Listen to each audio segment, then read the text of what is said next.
Welcome to GateCrashers, a podcast dedicated to kicking open the door to your favorite thing. Our mission, our creed, our code is this: to make all things more approachable and accessible to everyone. We want you to find a universe that you'll fall in love with. My name is Sinya, and my pronouns are they, them. Joining me today is the editor of Tamsyn Muir's Nona the Ninth, Carl Engle-Laird.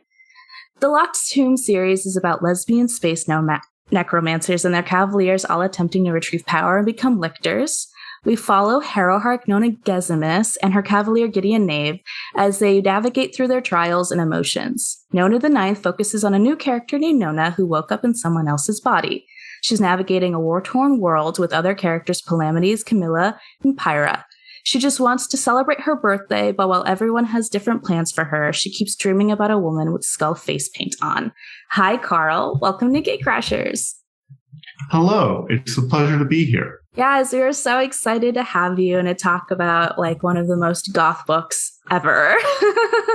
This series seriously realigned my personal aesthetic towards the goth. I wear 60% more black since I first read the books in 2018.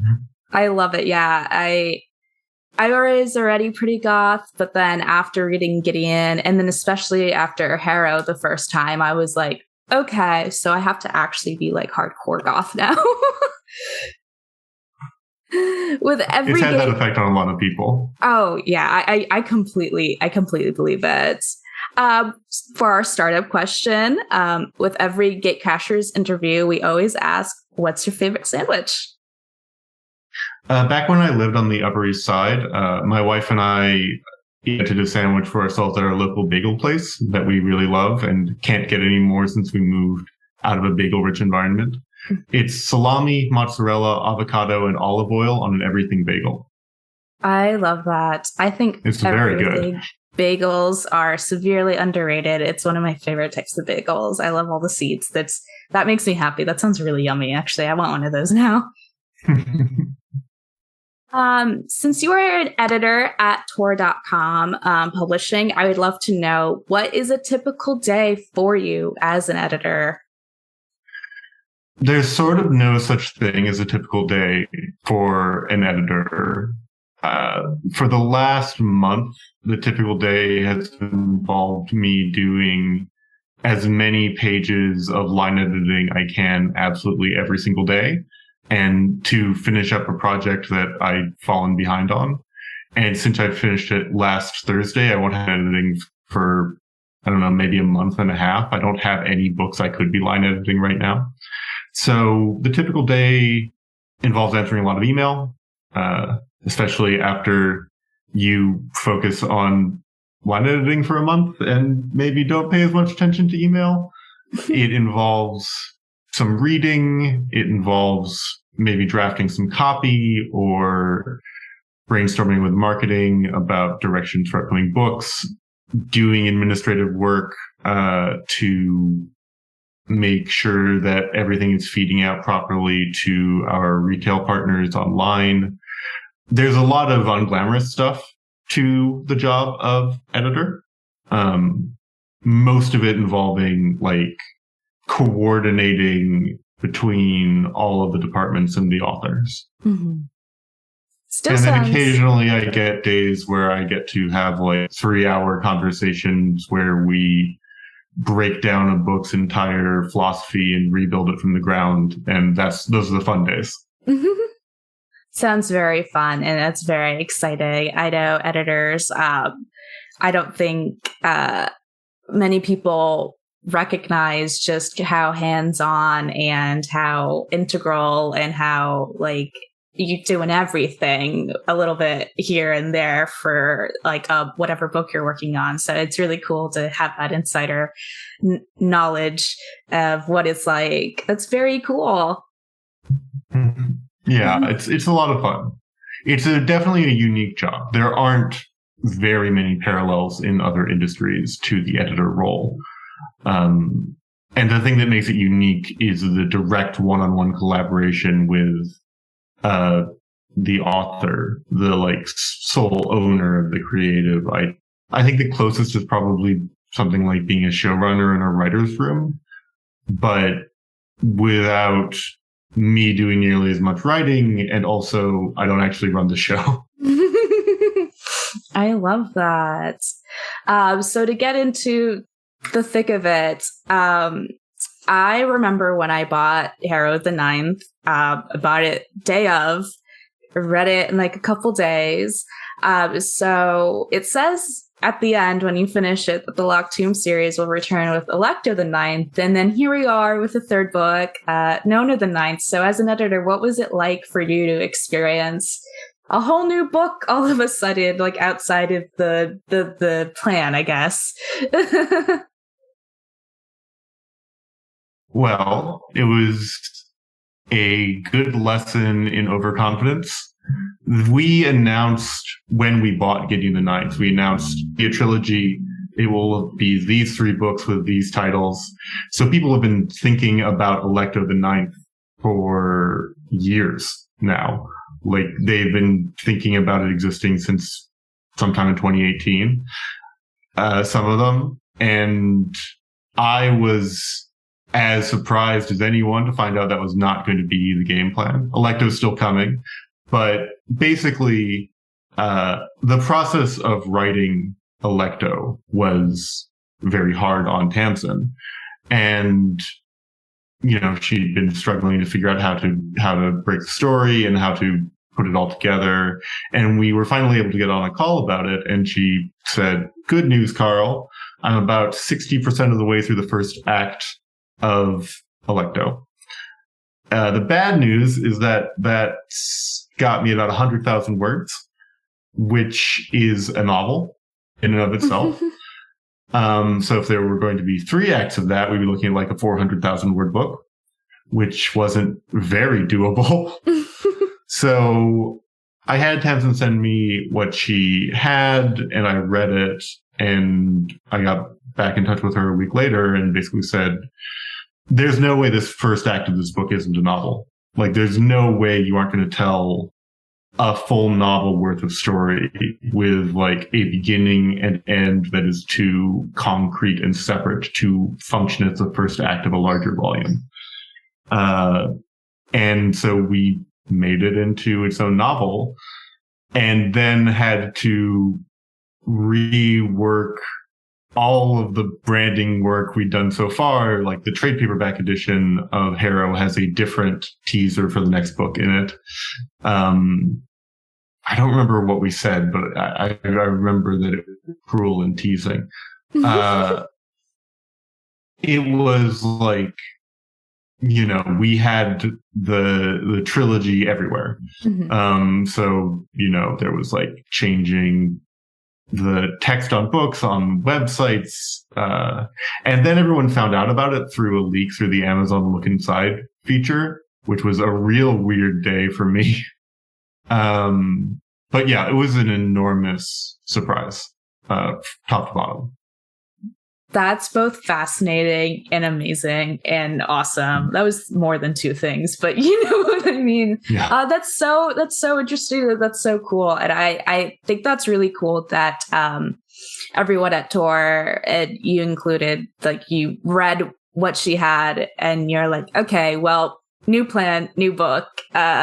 I think that's really cool because it implies a lot of like artistic like faith and love for like a book and like what the author is trying to say with their story. So that's super cool. I imagine it must have been like really crazy on your end, because I was thinking about that because like I said, my copy that I bought like day one like has like Alecto, and then I remember when I first started reading the series, it was like, oh, trilogy. So now we're coming here, and I was like, oh yeah, we're gonna finish the story and this will be it. I'm so sad, but nope, I'm not sad. I'm a little sad because now I know I have to wait for the ending. But I'm so happy to have met Nona, which I think it's going to be a welcome surprise for a lot of people. Like, it was rough. Like, it was rough changing course, but we are all happy to be spending more time in this. And the only way that would be a bad surprise would be if it meant like 2 bad bloated books. And I think it's going to mean 2 excellent books when we would have gotten 1 otherwise. I absolutely feel that. Which brings me to my next question. Were you happy or sad that Nona the Ninth didn't have as many memes as Gideon or Harrow the Ninth? I wouldn't say I was particularly happy or sad about it. I think I have a reputation in the Locked Tomb fandom as like the meme killer, which is slightly overblown, but earned from the fact that in editing Gideon the Ninth, a lot of my role was moderating the wilder impulses and making sure that the memes that were in there were appropriate for the voice of the characters who were delivering them, and memes that would have any reason to survive, and also memes that hadn't yet been like co-opted by radical online groups. 1 second. Okay, my baby was trying to get into the door. Nona has far fewer memes. There are some that snuck up on me. Fellow TorDotCom author and Locked Tomb superfan Alex E. Harrow tweeted me, DM'd me on Twitter asking how I felt about something. And I basically had to say, I don't know what you're talking about. And she spelled out the reference, and I went completely feral because of what Tamsyn had slipped by me. Oh my goodness. Think that, a lack of memes in Nona mostly feels appropriate because memes are cultural shorthand for communicating between like mutually informed people, and Nona is tabula rasa. I think there's a real freshness in the text from her interacting with everything as if she's never seen it before. And memes wouldn't really fit there. Yes, I completely agree. There's some memes that stick out so like distinctly in my head, like Gideon, like that meme of the kid with the sword, or like it's like I'm gonna slay you with my sword or whatever. It's such an old. It's meme. I studied the blade meme. Yeah, I studied the blade. Yeah, I was like, I could see the picture of like the kid in my head from like Tumblr, but I was like, what is it? And it's such a like, oh, okay, yes, like that makes so much sense. But like you said, Nona is just such an interesting and wonderful like breath of fresh air who's literally a baby who just like, well, I don't know what's going on. And I think you're absolutely correct that it's not a happy or sad thing. It's just like very appropriate for what this novel is. Which brings me to my next question. I do love the memes in this series. Oh, sorry. Oh, no, it's okay. We can keep talking. I have a really bad habit of not knowing when sorry, I'm like a little bit on the spectrum. So like it's really hard on the line. It's really hard on the line. It's hard to read the clues. I just wanted to say one more thing on the meme subject, which is I really love the memes, and I want to be on record as that because Tamsyn and I have basically the same internet subculture stratum. Like we formed our sense of humor so most of the memes that she loves best are also very key and core to me. Oh, that's really cool to hear. So it must be really fun to like go back and forth on lines and stuff like that, and kind of dissect things through like the same sort of humor and like cultural lens. Absolutely. Alrighty, are we ready for the next question? Yes. Who is your favorite character to edit throughout Nona? I have a non-spoiler answer and a spoilery answer. In a non-spoiler fashion, it's hard because I think that Nona's little family group has basically all best characters from the last two books. Like all of the characters, if you made me pick 4 characters to live in a house together for maximum entertainment, and I couldn't pick Gideon or Harrow, then I would definitely pick Camilla, Palamedes, and I'd probably pick Pyrrha too. The sixth house in general has always been my favorite house, and it's like Palamedes is my ideal man and Camilla is my ideal woman. Yes. Oh, I love that. Can you give me 1 second? I think yes. I don't know if you can hear it, but I think my cats might be playing with some plastic or something. Let me go double check that they're not like eating plastic. Yeah. Sorry about that.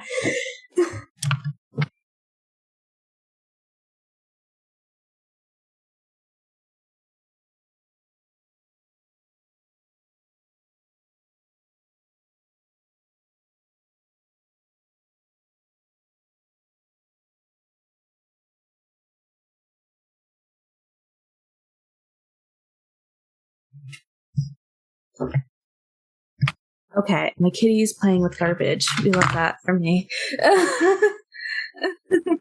That's what my toddler likes. Oh, your toddler likes garbage too? She likes putting things in the trash more than she likes taking them out, but she does like taking things out of the trash.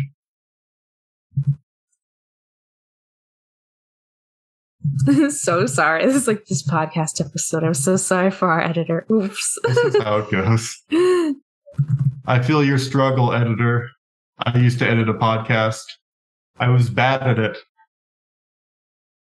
But besides the characters who have been around before, I think that editing Nona was truly a delight. She's a wonderful character and a wonderful person. And as I was editing her the first time, I was playing the game the readers will have to play of trying to figure out who she was and putting together clues. That was tremendously fun. For a sir that I can't go into specifics on for fear of spoiling everybody, I will say that there are some characters who show up who go by the epithet the Tower Princes, and they are nightmares. I love them. I love editing them. I can't wait for them.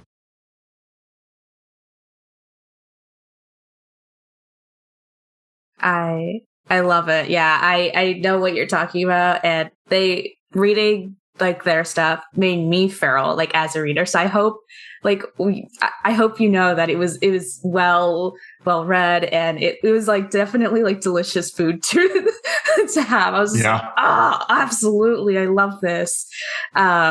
We should talk about it off record to really infuriate your readers, because I was tearing my hair out the whole time.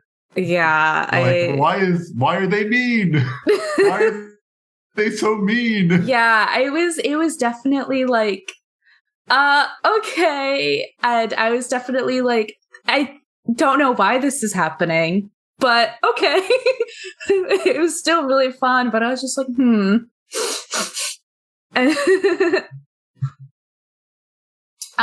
going off that, there's so many things about Nona the Ninth that's just wonderful and beautiful and great. And I have like such gender envy, euphoria, like love for a lot of the gender nonconformity within like almost all of these characters in general. And there are some key characters where you're going to be, working through two people in one body. And what was it like coming through the novel, making sure that it flowed for readers?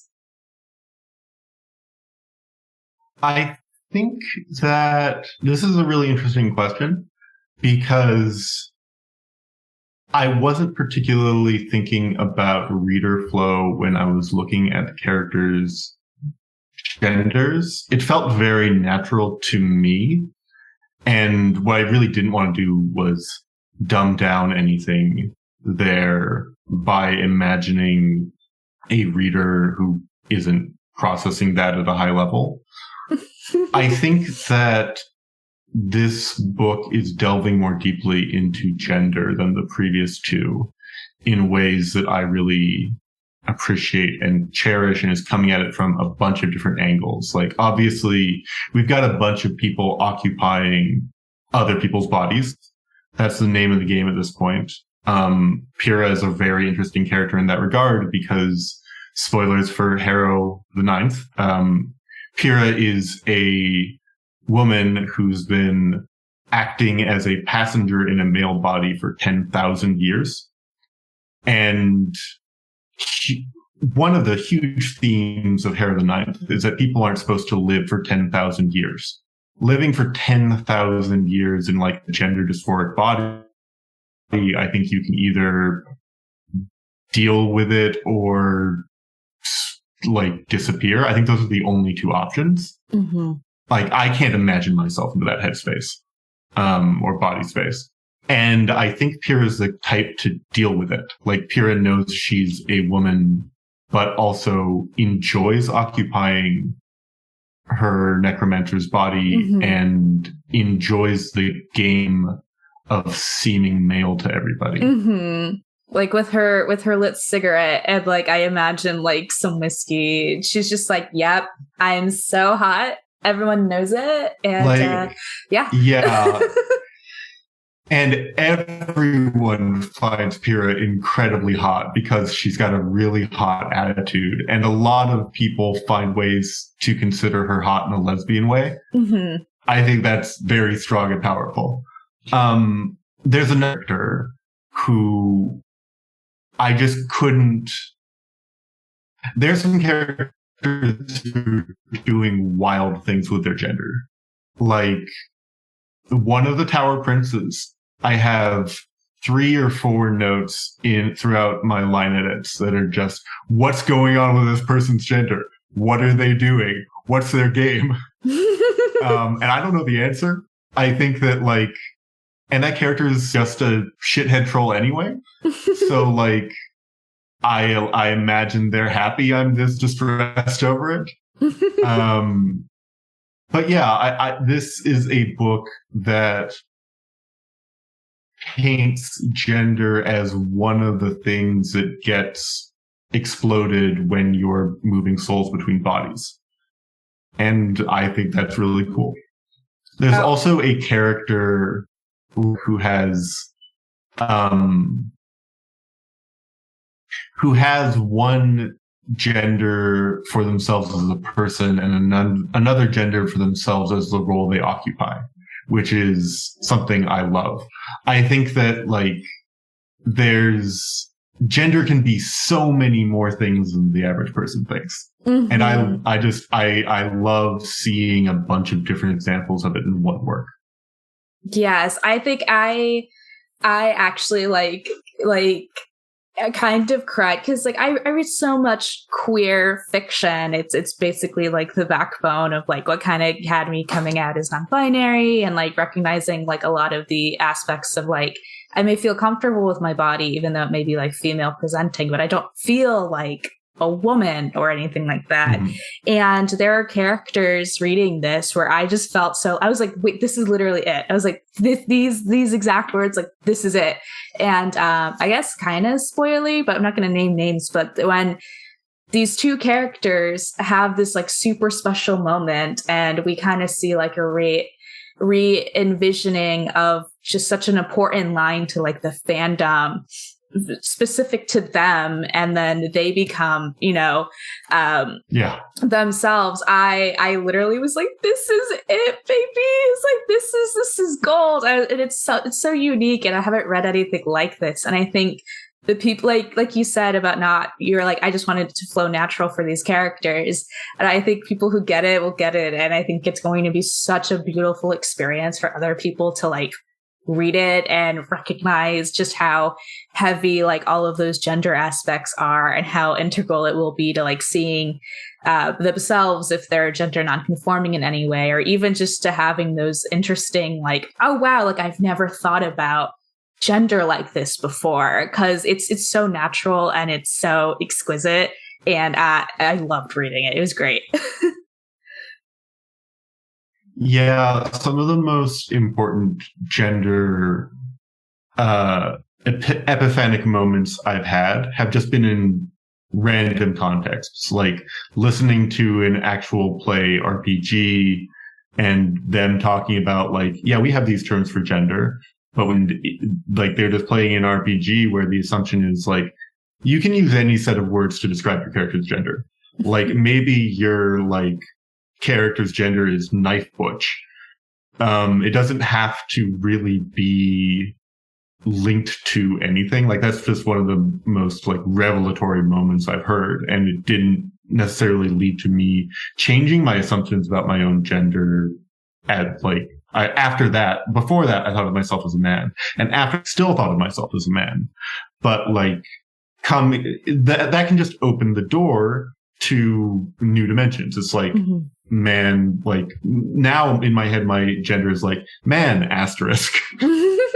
And that's how I tend to like express myself in my own head. And, you know, that is the kind of thing I think this fiction can do for people.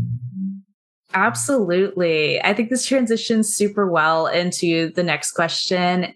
That's what got you into the headspace for working on Nona? Did you listen to certain kinds of music? Did you have like a set playlist? What's your routine? I did listen to music sometimes.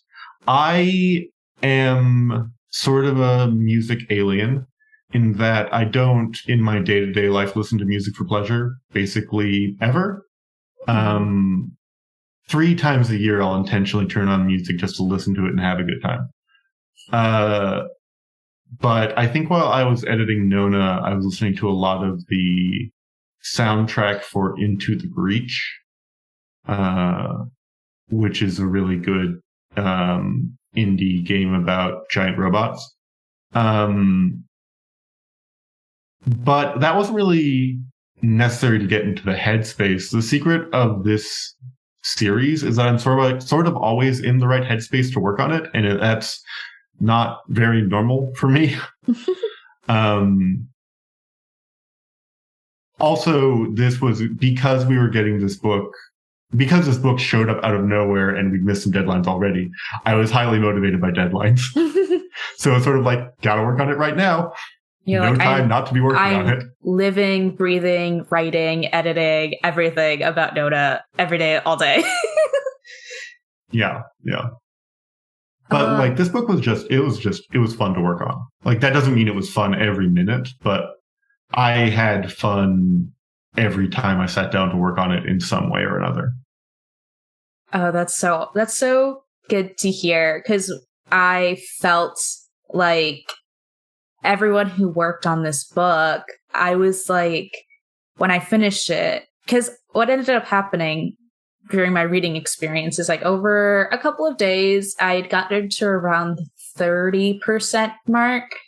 And then once I hit this like certain part, it just, I literally stayed up all day, all night. I finished it at like 3 a.m. and I just read all of it because it flowed and it was so fun and it was so interesting and so intriguing. It was like, it just, once the ball starts rolling, it goes. And so it's really cool to hear that you are always ready to be in this world, because I think even as readers, it's evident that there's so much love from like you and from Tamsyn, that like this is a place everyone feels at home with, even though we're not in space and we're not necromancers. But gosh, we wish we were, but maybe not. I don't know. They go through some stuff. I would prefer not to live in this galaxy. Yeah, no, but it's just like, I think for like a day, it'd be fun to cosplay and then be like, bye. It's got a grandeur, and it's got a mixture of grandeur and pettiness that makes it feel very aspirational, despite how grim and terrible the conditions of life are. But yeah, I can totally. Speaking of reading it all in a chunk, the first time I read this book, I only got the first 60% of it. So I read all of that and then had to make a determination about whether it could be a full novel, which the answer was yes. And then I had to wait for Tamsyn to write the last 40% of it. And then I read all of it again. I was like, I can't tell what I feel now. Oh. It was worth it, but it did make me feel a little crazy sometimes. I can imagine there's so much stuff that goes on. And before I read this, I reread Harrow the Ninth. So I was like, okay, I want to make sure I'm like up to date, because that was already a lot to process, and I had like read it all in a giant chunk. So I was like, I'm pretty sure I've retained maybe like at best 30% of like what happened. So let me go back. Mm-hmm. So it's cool. I love hearing other people reading this series and these books, and like even like you're working on it and you're like, yeah, like just going back into this world and reading all of these chunks and stuff like that. Cause I feel like that's the experience. It's like everyone's just like, I read this giant chunk and now my brain is like, what did that mean? How do I feel about this? And then it's like, okay, I feel like this. And then it's like, okay, I'm going to reread everything again. This is what's happening. Yeah. These books are really great on reread, which is a way of saying these books are really confusing. But I think they hold up scrutiny well. Yeah, I think it's rewarding. I find rereading Harrow rereading Harrow after reading it the first time, I was like, oh, now that I know what happens in the end, it like makes everything so much more rewarding to go back through. And I can't wait to do that with Nona. What's your favorite aspect of working with Tamsyn Muir? That's another tricky question. Tamsyn and I have been working together for 4 years now. And she's such a smart writer and such a capable writer. And it's very rewarding and flattering to have a relationship of such deep trust between us. I extend Tamsyn a lot of trust in terms of letting her go like all the way wild with whatever idea she wants. That's been my sort of strategy from the beginning of like, on paper, this idea sounds a little wacky, but let's see what it is. And that trust has been rewarded. And then she trusts me to go really deep into what she's writing and suggest all kind of things. Like she trusts me to interface with her humor, in a way that I find very emotionally rewarding. My favorite, like the thing that makes me feel the best about myself as an editor is when I'm line editing and I'm able to suggest an addition, like a line or an extra piece of dialogue or something that the author feels like they can accept without any modification because I've matched the author's voice. And that sort of drift compatibility, I think, is so rich, and Tamsyn and I are pretty drift compatible in that way. Drift compatibility, it makes me feel like a Pacific Rim. Yeah. I love that though, and I find that really, really fascinating because, like as I've said before, it feels like Nona, especially given like her character, that sort of like love and friendship and stuff, like it just pours out of these pages, and I just feel like it must have been so rewarding and fascinating to work with her to like bring this story that I think literally everyone will love, and I think everyone will love Nona. to life. So I love that. It's just such a like great match. Yeah. Is there any specific part of Nona that you can't wait for readers to get to? So a more specific answer for this question in regards to Harrow the Ninth. There was a line in Harrow the Ninth where I read it and was like, this is it. Every reader should lose their shit on this sentence because it flips the whole book on its head. It's when you find out the reason for the second person narrative. And first time I read it, I was like, it's a good book. No matter what I do to it, it'll be a good book. That was crazy. Yeah. This time I don't have as clear an example, but there's so many things that I want to see people get to. And they're all obviously huge spoilers.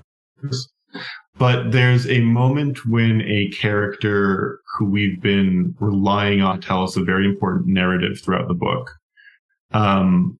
shows their hand in a way that flips everything we've learned on its head and reminds us we couldn't really believe them. I'm very excited about people getting to that.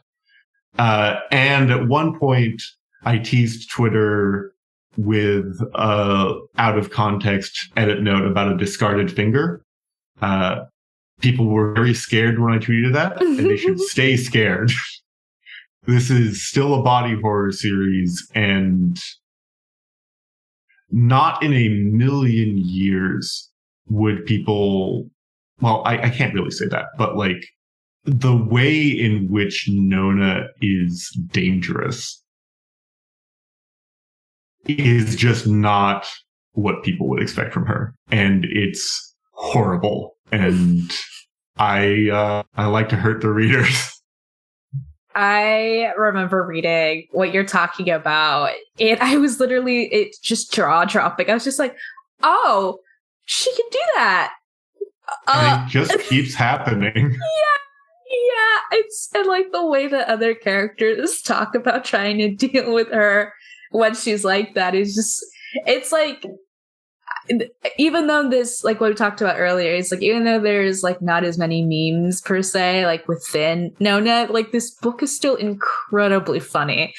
At least I found there's just so much like subtle humor here and there about just everything going on. You are right. There are some horrific things that happen, and it's just like, because I think Nona is such a different character that you kind of get lulled into like, okay, like what's going on? There's like all of these like feral goblin children and Nona and like a dog, and you're like, okay. And then like these things start happening and you're like, okay, yeah, we're back in the thick of it. Like we're back in the lot too. And it is, you're right, it is horrifying sometimes. Yeah. It's fair to say that Nona loves you. Do you love Nona? Oh, yes. Nona is my favorite of the B-Point protagonists so far. I love her unconditionally. I think she's easily the best person of the three of them.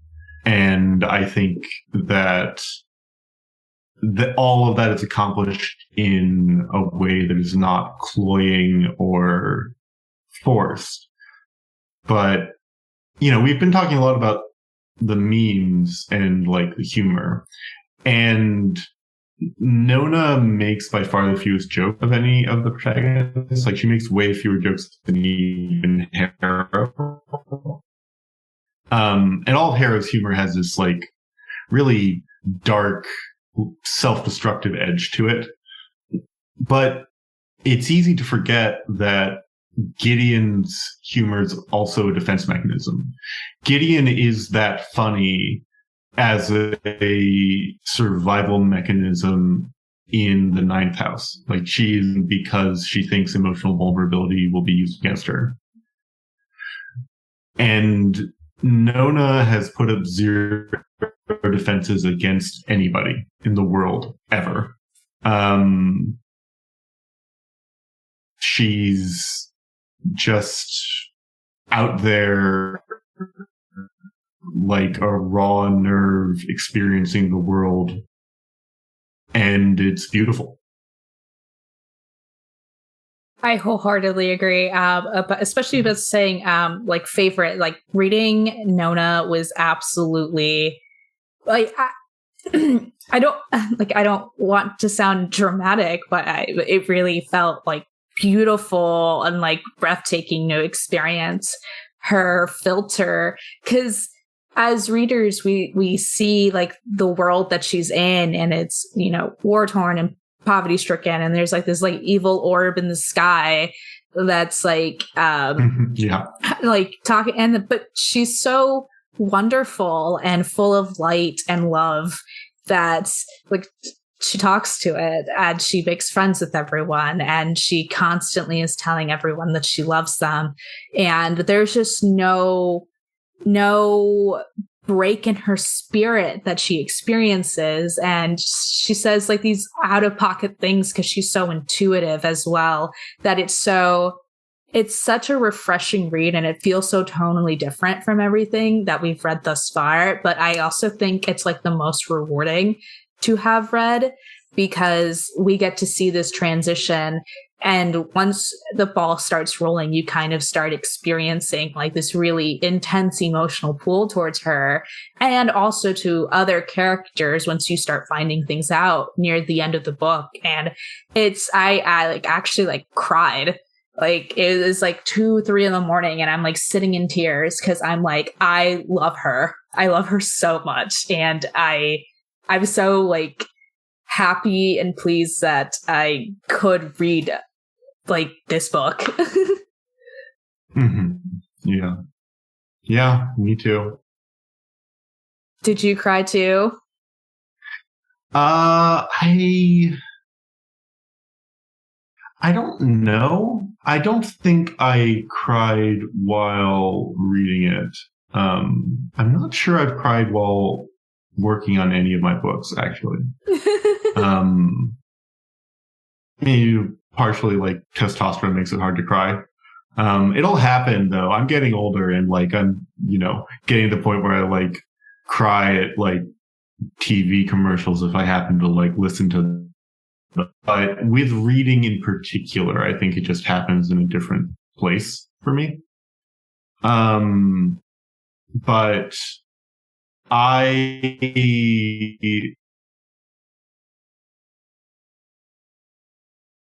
this book is gonna like live inside of me for a very long time. That's what I'll say. I think that's a very good way at putting it.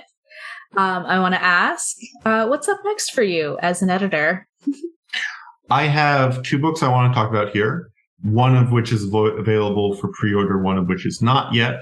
Both of which would be perfect for anyone who loves The Locked Tomb, I think. So first, just a couple of weeks after Nona comes out, I'm publishing a debut called Leech by Hiron Ennis, they, them. Leech is a post-apocalyptic disease horror thing. It's like a gothic horror. It's set in, well, Tamsyn Muir described it as think Wuthering Heights with worms. It's about a multi-bodied parasitic organism that is all the doctors in the known world, who has sent one of their bodies up to the frozen north to find out what happened to the previous doctor in that post. And then this parasite that is like paternalistically controlling the shape of human development runs into a competitor for a psychological niche, and things get really, really messy. Dark. It is good for the people who like The Locked Tomb for its body horror, which is, I hope it's a lot of people, because I love The Locked Tomb for its body horror. And it's also incredibly beautifully written. It's also a very interesting book about gender, because it is treating gender in sort of it's got some baseline assumptions about gender. So like misogyny exists, but gender's sort of decoupled from bodies. And the main character thinks of itself as an it. But then things happen to it throughout the book that disrupt that perception. And there's like mind hopping and, there's just a lot of very interesting stuff about bodies in that book. It's absolutely amazing, and everyone should go check out some of our excerpts and pre-order it as soon as they hear this podcast. The other one I would like to talk about is called The Archive Undying by Emma Mieko Candon. And I'm describing that book as Gideon the Ninth meets Neon Genesis Evangelion. It is, this is an audio medium, so Sonia had a very big response, and it's well deserved. It is a mecha book.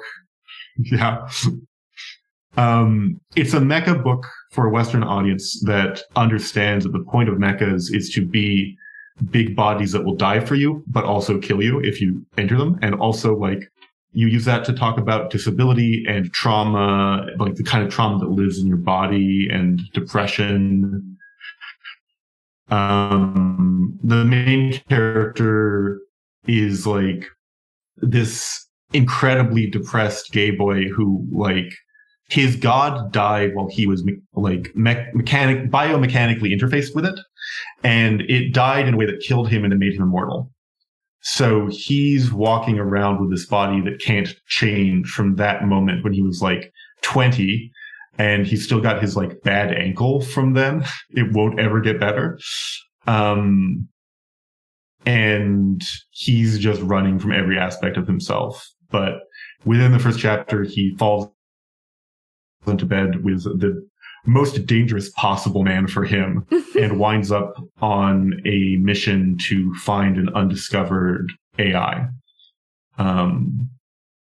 Also, there's like a giant mech made of shards of bone and coral that shapes the city around it to like make huge hands burst out of the streets. Like, it's serving. I love that. It's very good. That sounds so good. Both of those books sound absolutely phenomenal. Yeah, that caught me off guard, like the Gideon the Ninth meets Neon Genesis Evangelion, because for me personally, it's like those are two of my like biggest like brain worms that I've got. You know, like I love Ava so much. I've written a lot of personal pieces about like the aspects of trauma and, you know, just like that exploration of like mechs and bodies and the connectivity between a person and their mech. And so like hearing that, yeah, you're delivering such good things for us as readers. I can't wait to get my hands on that. And Leech, I love the cover of it. Yeah, it's a gorgeous cover and really spooky in a way that I hope really connects with people. I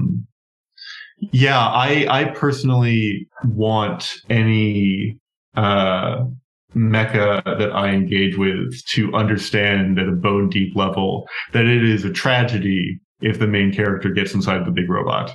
Mm-hmm. It is terrible to be the human component of the war machine. Yeah, like begging, crying, like no. Like everyone says the meme, like, get in the robot, Shinchi, and I'm like begging and crawling on my hands and knees, like, no, don't do it. That sounds so fascinating. I am so excited about those titles. Thank you so much for putting them on our radar. And like he said, everyone pre-order it. Once you hear it, go look from your local indie shop. Go there, get it. Thank you so much for joining me for GateCrashers podcast today, Carl. It's been absolutely phenomenal talking to you. I really appreciate your insight, and I really appreciate taking the time out of your schedule to talk to us and geek out over Nona and books and like all of the cool things that come with the Locked Tomb series. Thank you so much for giving me the opportunity. This has been a true pleasure for me as well. Everyone, make sure to pick up Nona the Ninth on September 13th, 2022. And until then, you can find Gideon the Ninth and Harrow the Ninth by Tamsyn Muir at your local independent bookstore or anywhere books are sold. And make sure to check out TorDotCom for all the latest and greatest sci-fi and fantasy novels. GateCrashers.